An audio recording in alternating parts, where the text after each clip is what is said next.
Hello, this is Dr. Goodin. Please like and subscribe this video and this channel and this playlist because there might be more content that comes out that might be useful for this course or for your dissertation. If you plan on doing one of those, I have an interview series with other chairs and subject matter experts, and then I have a walkthrough of the dissertation. Of course, right now we're in research methods. This is a discussion of week 9 assignment. So let's take a look at it.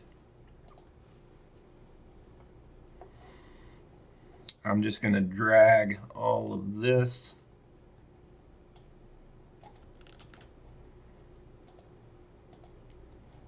over and paste it here. Determine a potential study you might want to conduct in which you would need to collect numerical data. So this is in case you didn't see it in big letters, it's a quantitative study. So you would be doing a quantitative study.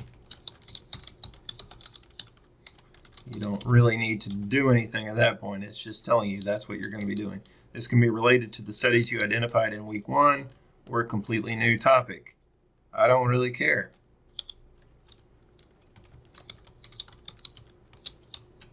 But must be quantitative.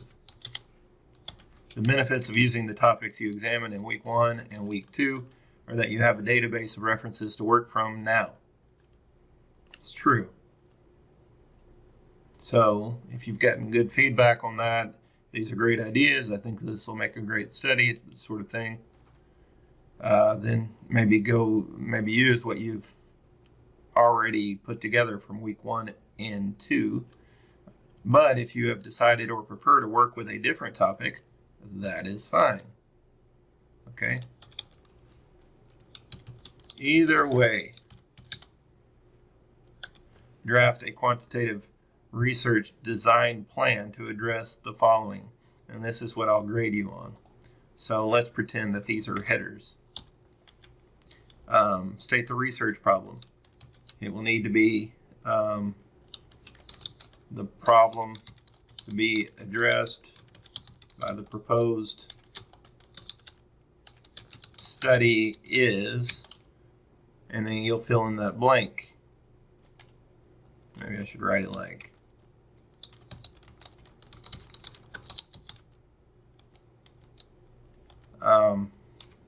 and go back, I believe it's week 3, to recall how to write a justified research problem. And failing to do that will hurt your grade on this. So remember, you say problem sentence and synthesize at least 5 citations that identify this problem and call for research on it.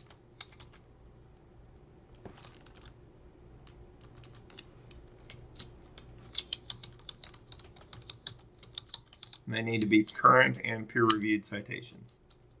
Current means last 5 years. So explain how you could use quantitative methodology to address your research problem. Specifically, identify and discuss a design that is associated with quantitative methodology that you would consider to answer your research questions. So here,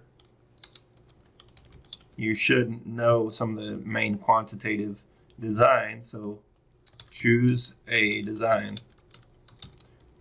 So you might look at experimental.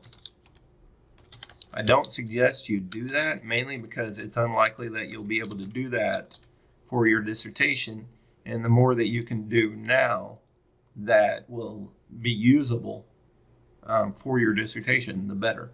So try to start creating something that will be useful for your dissertation. you're unlikely to be doing an experiment for your dissertation. That's very rare. In fact, I haven't seen one from any of my students or students I worked with. Quasi-experimental, correlational, descriptive. I do not suggest descriptive. Descriptive is, I would suggest one of these two actually. So quasi-experimental could be a regression analysis or an ANOVA. A correlation is just about a relationship. Descriptive would just be like frequencies.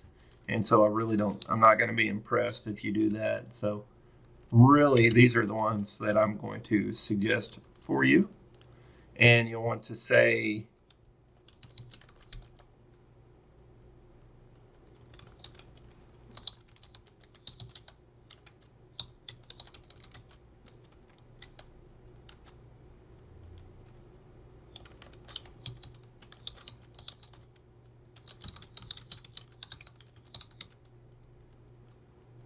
explain what the design allows. So quasi-experimental, and you want to say, I'll just write QE allows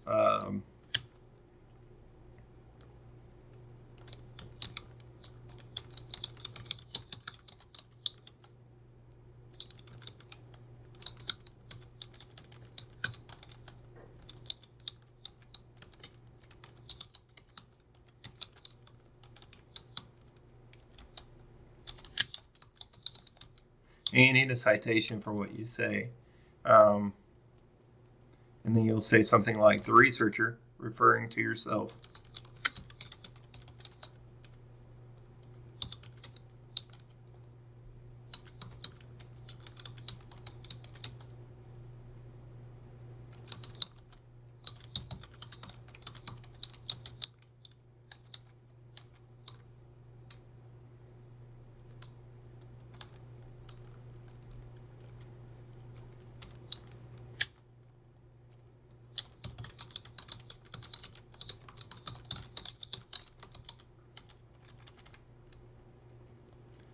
Regarding their major and their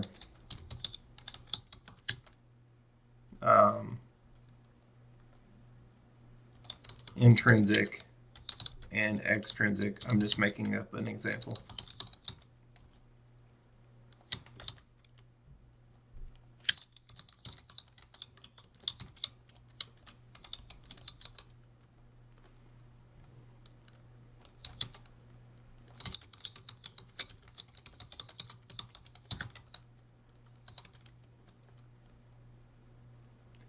How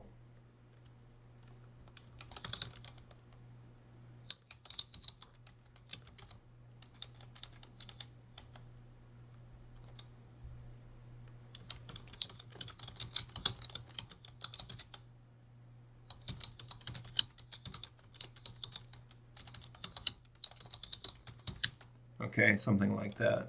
So it's really not always causal. You have to be really maybe semi-causal, depending on what you're reading. You want to be real careful with that, but it asks you to explain, identify and discuss a design that is associated. So here we've identified it, and then we've discussed it as well.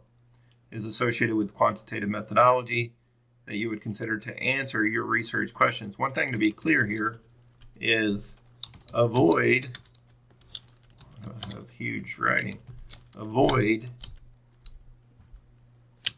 any qualitative aspect.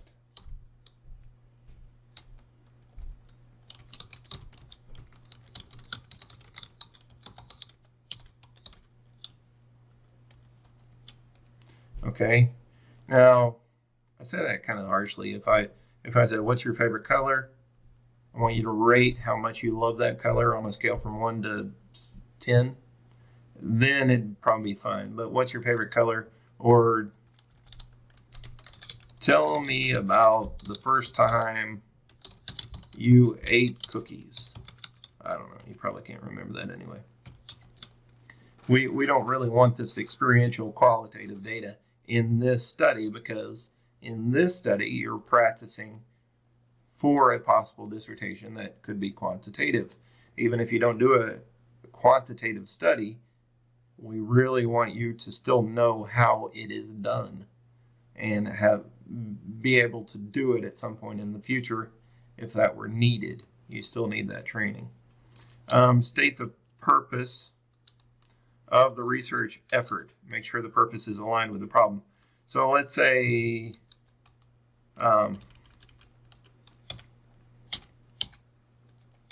if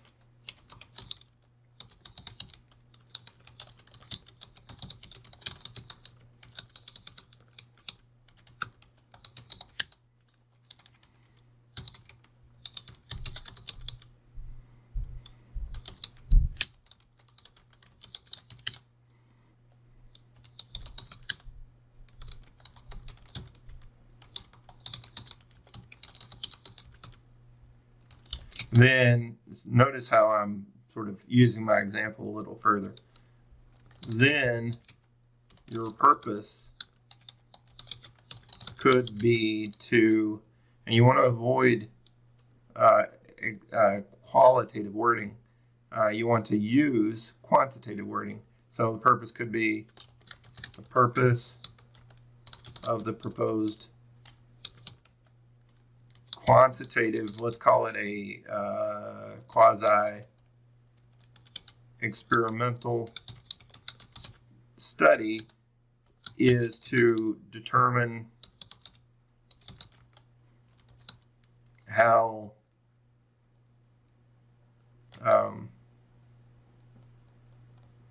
motivation is related to a student's major. Right? Now, the question is, does this solve the problem? Does it address the problem? Well, just slightly in this case. I haven't come up with the best idea, but if we know that many STEM students are not intrinsically motivated, then maybe we want to know if they're extrinsically motivated.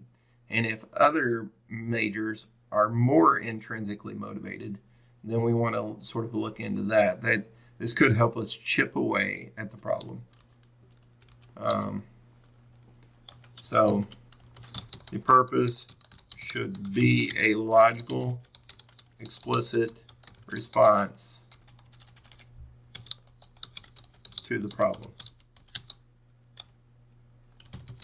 Avoid qualitative wording, like the purpose of the proposed study will be to explore, understand,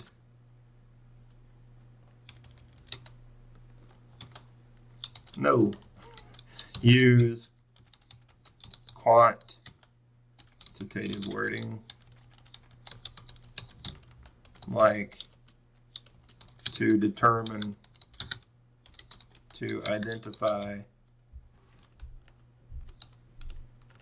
and experiences and perceptions and stuff like that. And here you're identifying relationships, associations, influences, things like that. Okay, list one or more quantitative research questions that would be appropriate for a quantitative study. Make sure your research questions are aligned with your research problem and purpose statement. So, for the example I have above, I'd want to use a very clear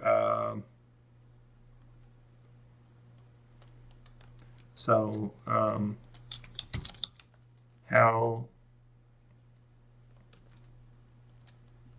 do STEM majors compare to non-STEM majors in terms of intrinsic motivation. And then I'm going to ask the same question with extrinsic. And then each one needs to have, as we'll see in this next, so we'd want to label these RQ1, RQ2, and then we're going to want to have a hypothesis. So let's go ahead and put them here, H0, and then I believe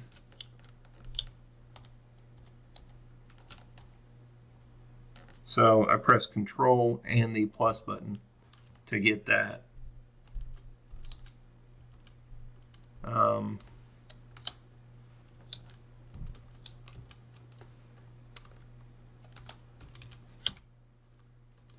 And then I want to take out the D and have it like that. So now I'm back on instead of subscripted.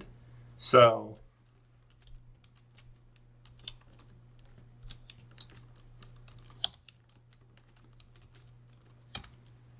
this can be 1 or A. It's the null and the alternative. And then you're going to do the same for RQ2.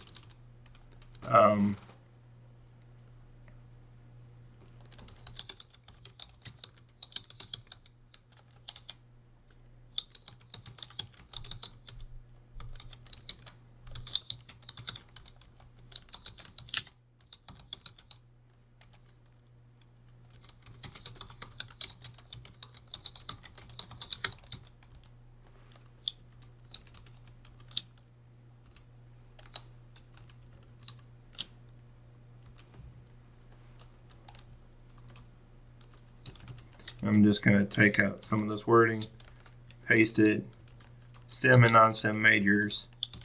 The alternative is differ. And that's all we have to say. We don't, if we said we believe stem is going to be higher in intrinsic or lower, then that's a one-way ANOVA or a one-way hypothesis. But if we just believe that there's going to be a difference generally, that's sort of a two-way. It can differ either way. We don't know which side's going to be higher with intrinsic. And you want to just basically make your hypothesis based on what your guess is after reading the literature.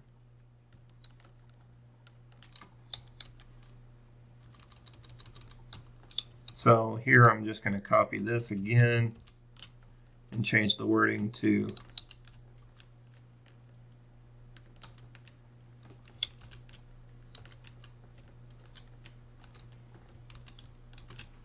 extrinsic, stem and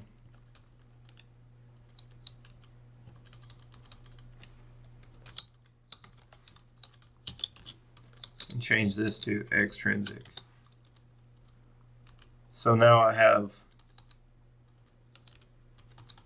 a research question with a set of hypotheses, a null and alternative, and then another research question, null and alternative. And so I'm just going to say see above.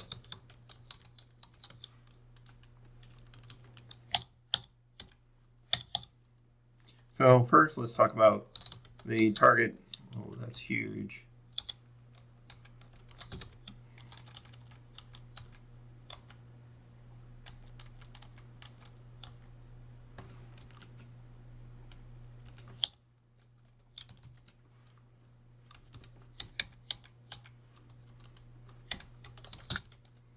The target population is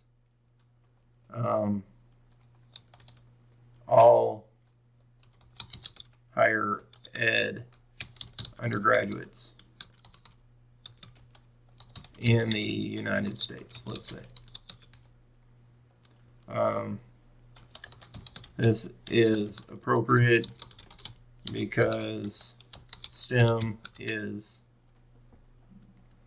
a a considerable need in the U.S. that is pushed, or that is encouraged, better scholarly word, in education, but is often lacking, especially among minorities. By addressing the issue of motivation, the research may shed or may provide understanding of why some students succeed or fail in STEM pursuits, something like that. And then what about the sample? A sample of, let's say, 100 minimum. I don't think I really ask my students to do a power analysis. It'd be really cool if you did. A sample of 100 students. Let's see if I can pull up G-power.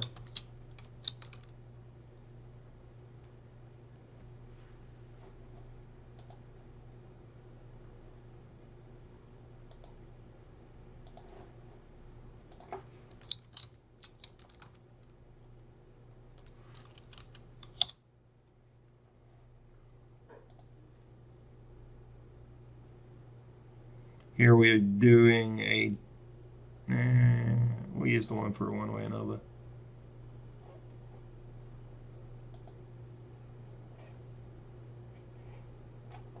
I need to download it, I think. And it's not loading. Anyway, this is how you determine the minimum sample size you need.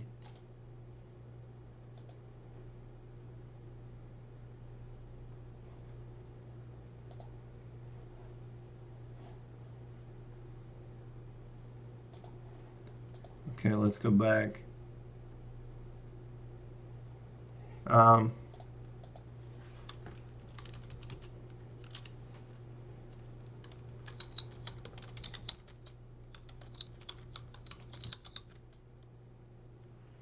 Let's pull up a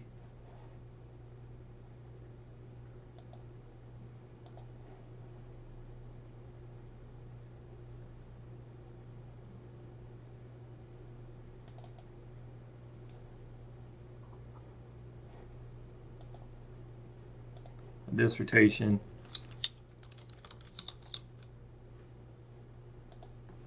So here's some wording that you can use.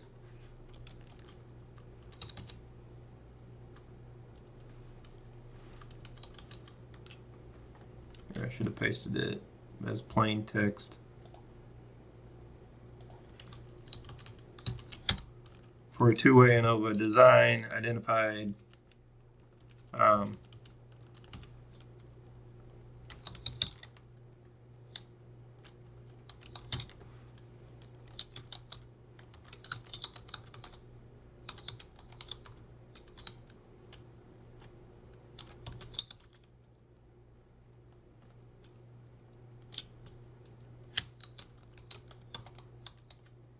with error probability of 0.05, which is pretty obvious. Power of 0.80, effect size of 0.25, 2 groups, unless you're using 3 groups or 4. Here you have 2 response variables, and then probably gonna get extra, well, more points if you actually use G-Power. But I'll at least give you the wording.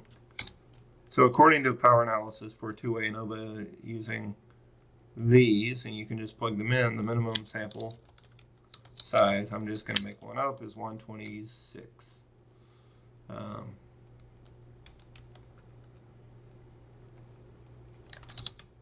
Therefore, let's say 63, or approximately 63 stem and non-stem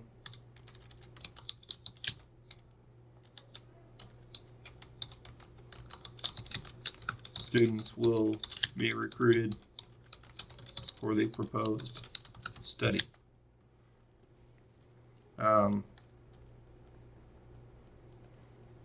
And then you need to talk about inclusion criteria. The sample must be currently enrolled in at least 9 credits of class.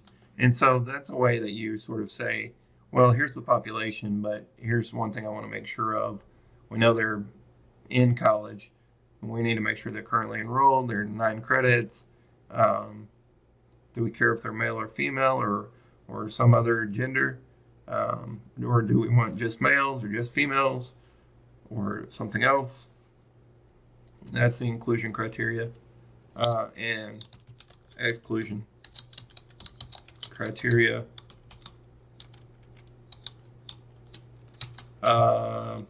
Maybe for some reason must not be on a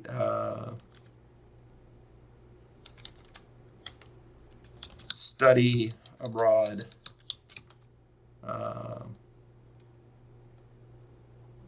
semester. Maybe that's something you don't want for some reason. Maybe it's really not the USA sample you want or something like that. Explain how you would recruit participants. So here you want to go into detail.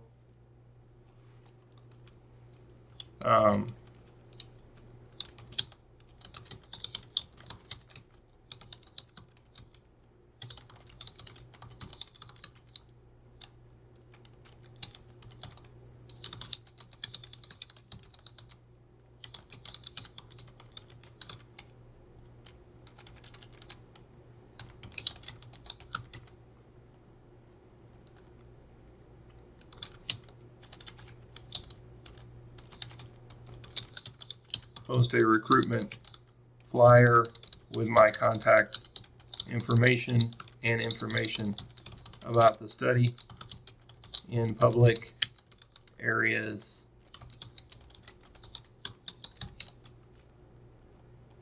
of the universities. Interested individuals could respond. Or they can click right into maybe the survey. If it's a survey online, they could click right into that. And so then I'm going to look and see, did you have at least 5 to 7 pages? If you've really done your work, you'll have at least 5, 6, 7, 8 pages. Don't worry about that top end so much. Make sure to get to 5 without question. Doesn't include the title and reference pages. And here is generally,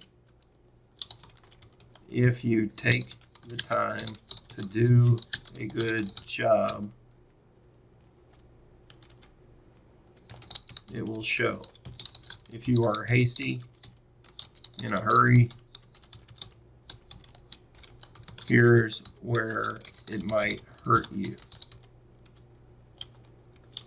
Lack of thoughtful consideration, insight.